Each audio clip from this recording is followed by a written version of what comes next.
There's no greater love than a mother's for her child. So imagine how you would feel if your baby was accidentally switched at birth, and you had raised someone else's baby for 5 years, loving it as if it was your own. Would you keep the child you had? Or would you want to swap it for your biological child? That was the dilemma I faced 1 year ago. One day, a woman from the government came to my home. She said we had something important to discuss, and that's when she told me my daughter wasn't my daughter. At first, I got angry and told her to shut up, but she proceeded to explain that my child had accidentally been switched at birth, and that my daughter wasn't my biological child.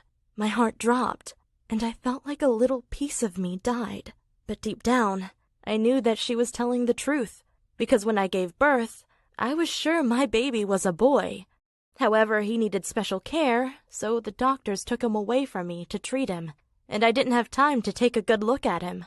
The next day, when I saw my baby again, it was suddenly a girl.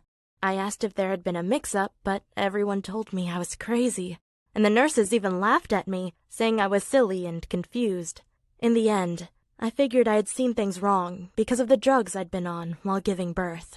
The test showed that neither he nor the mother were the girl's parents, so they figured that some of the babies at the hospital must have been switched by mistake. That's why I had to do a DNA test to confirm that I was the mother of the other child, and it came back positive, which means that I'd been caring for the wrong little girl all these years. The first time I met my biological son, I'll be honest, I didn't feel anything for him. He was just another kid.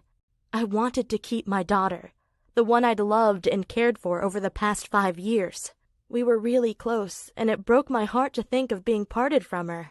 My biological son felt the same way. He begged his mother to not send him to live with me. But then the problem started. The other family wanted to switch the kids back. I refused because I didn't care about whose DNA my daughter has, and in the end, the case went to court.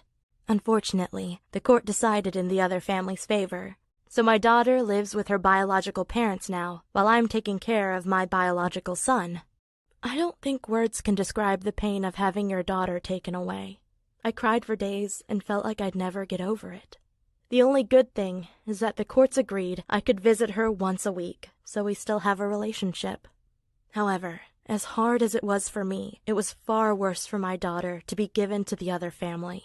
She screamed and cried when they took her away, even though I told her we would see each other soon. It's been a year since I got my biological son back, and although it took a while, I do love him now, as I loved my daughter. The truth is, I love both my children and always will. I wish I could have both of them with me. But sometimes life is tragic, and you lose the person you care about the most.